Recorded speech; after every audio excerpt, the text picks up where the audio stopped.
Last వీడియోలో కేరళ వాళ్ళు ప్రతి ఇంట్లో ఈ మొక్కను పెంచుకుంటారు దిష్టి కోసమని నేను చూపించాను కదండి.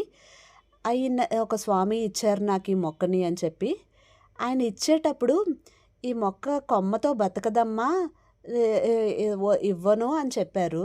కానీ మీరు ఇవ్వండి, నేను ఏదో విధంగా దీన్ని బతికిస్తాను అంటే నీ వల్ల కాదు అని అన్నారు.